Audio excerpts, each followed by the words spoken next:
último vídeo aqui para o podcast Endomarketing Brasil, diretamente do Congregar 2022. Eu estou aqui com a Carolina Scheid, que é Head de Pessoas na New Way. A Carol vai falar um pouquinho para a gente sobre como manter o engajamento no trabalho híbrido. A gente capturou algumas pessoas que estavam circulando aqui na feira, né, que a gente teve o privilégio de conhecer e que enfrentam alguns desafios que são comuns a muitas empresas nesse momento que a gente vive, né? Como é que está o pessoal lá na New Way, Carol? Qual é o formato de trabalho? Primeiro eu quero agradecer, Cris, obrigada pelo convite, a Pix Media, Endomarketing Brasil, parabéns pelo trabalho, muito obrigada pelo convite. A gente é que agradece, imagina. Bom, a pandemia acelerou, né, acho que famigerado o discurso, né, a pandemia acelerou, acho que em 5 anos, os movimentos que a gente iria fazer, né, já naturalmente, assim. Eu, especialmente, trabalho numa empresa de tecnologia, né, trabalhava já antes desse cenário de pandemia. E, assim, nesse contexto de tecnologia, a gente já tem, assim, um pouco mais de facilidade para algumas questões que são decorrentes do trabalho remoto, né? Tanto a própria parte de infraestrutura, né? Mas as outras dores são exatamente iguais, né? De qualquer segmento, né? O maior desafio, assim, um dos primeiros que a gente teve que romper, depois da organização de infraestrutura, que se virou da noite para o dia, né? Nós somos uma empresa que está em 9 estados, então, assim, está bastante disperso, né? E a gente tem um escritório que, né, o escritório acaba sendo um símbolo, né, um signo importante, né, da cultura. Ele é muito bonito, né, o nosso CEO, assim, valoriza muito o espaço, muito moderno, bem aquela coisa de tech, assim, né, das coisas que a gente oferece na área de convivência e tal. Então, essa dor foi difícil de superar, né, porque a gente precisou entender qual que é o novo espaço do escritório, né? O que tem que ressignificar, assim, um ambiente físico, né? O que a gente faz com o escritório, né? Primeiro é um trabalho de desapego, para depois vir a ressignificação, né? Exatamente. E é uma dor do próprio dono da empresa, né? Porque, assim, tipo, ele que fez aquilo, tem muita cara dele, né? E ele é a pessoa que vai, assim, né? Assim, é nele que começa a cultura, né? Então, para ele também foi um exercício, para todas as lideranças e para todas as pessoas dali, né? E a gente sempre diz, né, que quando tem uma pessoa que está remoto, todo mundo está remoto. Entender o que isso significa também foi difícil, né? Eu até ia comentar contigo que provavelmente antes da pandemia já devia se ter algumas conversas nesse sentido, porque se as pessoas estão em 9 estados, devem acontecer viagens, muitas reuniões já eram feitas virtualmente antes, né? Mas esse foi um ganho também desse momento, né? A gente até fica meio assim de falar que tem coisas boas, né, nesse cenário de pandemia, mas para alguns segmentos teve, né? Então a gente ganhou muito com diversidade, né? Assim, em todos os aspectos, né? Porque a empresa, por exemplo, fica no interior de São Paulo, né? Então não é tão fácil de contratar, vocês devem, né? Acho que todo mundo tá acostumado a ouvir isso, assim, o quanto é difícil, né? A demanda de mão de obra é uma expressão meio rude, né? Mas de profissionais, né? De talentos para tecnologia é difícil, tá escassa, né? Então a gente abrindo, né, essa possibilidade, a gente também conseguiu, né, atrair mais, né, e também trazer mais diversidade. É bonito de ver os sotaques, né? Gente entra nas telas, nas reuniões ali, aí tem gente de touca e manta até o pescoço e tem gente de blusa de alcinha, né? Então, assim, trouxe alguns elementos interessantes, assim.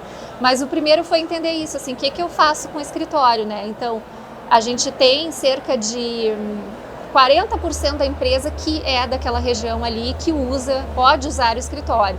Mas a gente tem cerca de 20% que circula eventualmente ali, né? E aí o que a gente tem trabalhado, assim? Que o escritório ele vai ser um ambiente para a gente se encontrar, né? Para a gente se enxergar. Mas ele não é mais um lugar necessariamente de trabalho. Quando tu vai para trabalhar, tu vai para o escritório como tu vai para um coworking, né? Porque se a gente não consegue equilibrar e dar essa batida, essa noção de que o escritório não é mais um lugar de trabalho, porque se tu tiver um colega remoto, toda a gestão, todas as as ferramentas, todos os meios de comunicação, eles precisam garantir a inclusão de todas as pessoas, né? Às vezes a gente vai fazer reunião e aí tem lá no escritório de São Paulo, por exemplo, 2 pessoas. A gente combina que as pessoas entrem, cada uma pelo seu note, né? Pelo seu computador, separadas para não dar ruído, porque um interfere no outro, né? Considerando que a dinâmica da reunião fica totalmente alterada se tem 2 pessoas olhando e falando na mesma tela, né? Então são coisas sutis assim, mas que a gente precisa insistir, porque senão vai ficar disfuncional mesmo, né? Sim, então identificar esses pontos que causam as disfuncionalidades e orientar, dar os recursos, certo? Exatamente. E agindo pontualmente. Exatamente. E com relação ao engajamento, como é que é o desafio de manter nesse contexto híbrido? Tem vários elementos, assim, né, que 2 coisas que acho que chamam muita atenção nesse momento, assim, do ponto de vista da problemática a ser atacada e trabalhada, né, nesse momento. Sempre tem, né, sempre tem turbulência, né, mas assim, o que eu percebo especialmente, né? O projeto Endomarketing Brasil, que inclui este podcast, é uma realização da Pix Media, startup com foco em soluções de comunicação interna. Mais de 500 clientes confiam na Pix Media para levarem as suas principais mensagens a quem realmente interessa, com ferramentas dinâmicas e intuitivas, como a TV corporativa e o app para colaboradores. Se você quer saber mais sobre as soluções da Pix Media e entender de que forma nós ajudamos os nossos clientes a se comunicarem melhor com os seus colaboradores, acesse o site www.pixmedia.com.br e converse com um de nossos consultores. A gente levou as empresas para dentro da casa das pessoas, né? Então hoje, quando a gente vai falar de engajamento, a gente está engajando uma família inteira às vezes, né? Então assim, parece que a equipe é o fulano na casa dele, mais o pet, mais a mãe que está passando ali atrás, o outro tem um filho pequeno, então o bebê participa das reuniões, né? Então a gente garantir que isso não vai ser um motivo de desconfiança, né, de como que as coisas estão organizadas, né, de que a pessoa não está comprometida, não está dedicada. Incluir a família é um aspecto importante, assim, que a gente precisa fazer. Até do ponto de vista das ações de endomarketing, a gente tem tido um olhar para isso, assim, né? Vai fazer uma peça lá para os pais, por exemplo, no Dia dos Pais, os cuidadores, enfim. O que nós vamos mandar para as crianças, né, para ter uma interação, né? Até lá em casa eu brinco, né? O meu marido às vezes ele pergunta, mas como é que ficou aquele assunto? Como é que vocês resolveram? Né? Como é que está o resultado? Como é que fechou o mês? Né? Porque ele escuta as reuniões, a gente, né, troca sobre isso, enfim. Então, assim, acaba que a gente expandiu muito a fronteira, assim, né, da marca da empresa. Então, esse é um aspecto que a gente tem que considerar muito, né, para o engajamento, engajar toda aquela família ali, aquele núcleo, né? E um outro aspecto que eu vejo muito também agora, na verdade já era uma demanda que existia, mas parece que essa demanda passou na nossa frente assim com muita força, né? Que é o pedido das pessoas por entender qual que é a estratégia da empresa, qual que é a visão compartilhada que todo mundo precisa ter, né? A sensação, e aí é bem aquela coisa da cultura, é muito de sensação, né? Nem tudo a gente consegue ter um artefato assim, que simbolize, né? A sensação de que talvez no escritório, naquela dinâmica de relacionamento, de proximidade física, as coisas meio que se organizam de uma forma diferente, né? Agora, como eu estou sozinho e estou em casa, eu preciso estar trazendo sempre para o centro qual que é o objetivo, né? Qual que é a estratégia, quais que são as metas, qual é a visão compartilhada da empresa, né? E a gente sabe desde sempre, né, que assim, o engajamento vai justamente vir do quanto a empresa vai conseguir dar essa noção de futuro, de perpetuidade, né? Porque aí, assim, se a empresa não consegue mostrar para onde ela está indo, como que eu, pessoa colaboradora, vou conseguir me enxergar indo junto, né? Vou para onde? Então, assim, essa demanda está muito forte. E aí eu vou te dizer assim, que haja modelo de gestão, ferramenta, editoria de comunicação interna, para a gente dar conta de levar essa informação, né? Acho que a comunicação interna, assim, eu vejo que ela tem, na minha perspectiva, pelo menos 2 papéis, né? Ela precisa gerar conversas né? E aí acho que tem um tanto de curadoria, ou seja, do que a gente quer que as pessoas conversem, né? E um tanto de orgânico também, né? Assim, sobre o que as pessoas querem conversar. E daí entra o desafio da comunicação interna, de fazer essa costura, de mostrar os pontos de contato, né? Entre o que a empresa deseja, né? A cultura desejada da empresa e aquilo que as pessoas querem falar, que faz sentido para elas, né? E aí, claro, quando a gente tem um aspecto da diversidade, pode ser tão mais rico e tão mais legal, mas é mais desafiador, né? Não tá fácil, assim, ser de comunicação interna nesse momento, né? E o outro aspecto que eu entendo, assim, que precisa ser a forma do fazer da comunicação interna é de simplificar as coisas, né? Eu vejo que em alguns momentos, às vezes, para parecer ou na intenção de se tornar relevante, a gente torna as coisas complexas, né? Sofisticadas demais. E isso afasta, né? E as pessoas já estão com coisas demais, então a gente está com acesso a muitas coisas, a gente tem muitos aplicativos, a empresa vai lá e coloca mais um canal de comunicação, né? Então a gente precisa tentar simplificar isso, tornar mais fluido. Escolher de uma forma estratégica, né? Exatamente. Qual o canal que serve? Porque aí a gente vem, né? Aqui a gente está numa feira com um monte de estímulo também, né? Então assim, todo mundo tem, a gente tem essa coisa de achar que a grama do vizinho é mais verde, né? Então, a empresa tal tá usando isso e tal. Por que a gente também não usa? Aí vira uma colcha de retalhos, né? O sistema de comunicação da empresa, né? E na realidade o que vale é a narrativa institucional, né? Aquilo que tu tá conseguindo de fato construir de conteúdo e fazer as pessoas conversarem, né?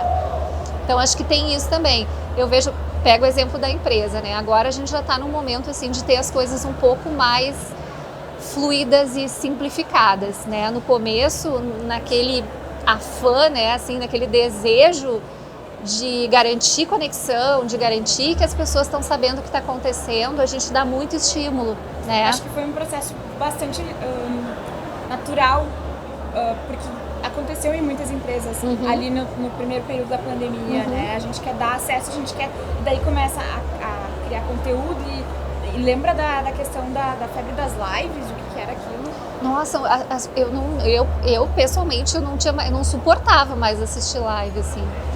Porque aí era de tudo para tudo e a gente sabe, né, Cris, que as soluções de comunicação, elas não são para todo mundo, não dão conta de qualquer conteúdo, então esse também eu acho que é um desafio grande de comunicação interna, então a gente sempre fica pensando isso, né? Tá, mas vou liberar nesse canal aqui, esse assunto eu quero gerar interação, não, esse assunto aqui é um assunto institucional, então vai entrar só a voz institucional. Né? Então ele vai por outro meio, né? Isso aqui resolve, quem sabe, tu resolve com um vídeo de 3 minutinhos que tu, né, calibra com a companhia inteira essa informação, ou tu vai desenvolver um super texto que as pessoas também não têm mais paciência para ler, né? E vai muito da gente ter muito claro qual é o objetivo que quer então com aquela comunicação, né? Exatamente. E o que a gente quer daquelas pessoas que a gente quer. Exatamente. E aí também acho, né, isso também não é de agora, né? É antigo esse conceito, mas também não só de levar a voz institucional, né, mas de ouvir a voz das pessoas, deixar as pessoas também participarem, né? E eu te diria que agora, nesse modelo híbrido, ainda mais. Mais ainda. Porque a gente tem menos momentos de encontros presenciais. Exatamente. E é uma forma de gerar, né, essa coisa de construir coletivamente também, né? Porque assim, a gente vai fazendo um caminho, né, de dar um tanto de orientação, né, de provocar que as conversas aconteçam, de trazer as pessoas para o jogo. E aí, né, a gente vai, assim, acreditando, né, e confiando nas pessoas que elas também se auto-organizam, né, e elas também são capazes de gerar conteúdos, né. A gente trabalha muito hoje, a gente trabalha lá na empresa, né, aquela ideia de ter embaixadores da marca, né. Sim. Então essas pessoas representando as equipes, elas normalmente já têm um atributo forte de comunicação, de engajamento, elas também passam a ser vozes da companhia e elas também fazem esse transporte, né? Então elas trazem pra gente o que está acontecendo, o que as pessoas estão interessadas e estão conversando, e a gente também, através delas, consegue chegar mais perto das pessoas, né? Então isso também é uma ação bem, bem bacana. Sensacional, Carol. É muito legal conhecer algumas das visões eu vejo assim que pela tua fala existe um grau bem bacana de maturidade, assim, no modo como se lida com as pessoas nesse formato, no modo como se comunica, se busca fomentar essa comunicação, né, essas conversas. E não pode ser, né, Cris, não pode ser uma coisa de gabinete, né, assim, o papel aceita tudo, né.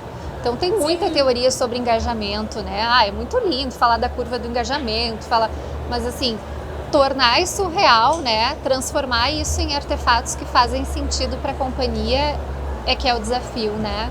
Então a comunicação interna, assim, ela não pode estar fechada, é a pessoa que mais tem que circular, né, tem que ter mais influência na organização, né, trazer o líder para junto, entender qual é o estilo, o temperamento do CEO, trabalhar a reputação do CEO é muito importante nesse momento, né, porque a gente já se distancia um pouco da marca, né, e o CEO é o representante disso, né, um principal influencer dessa marca, né, então tem muita coisa para ser feita.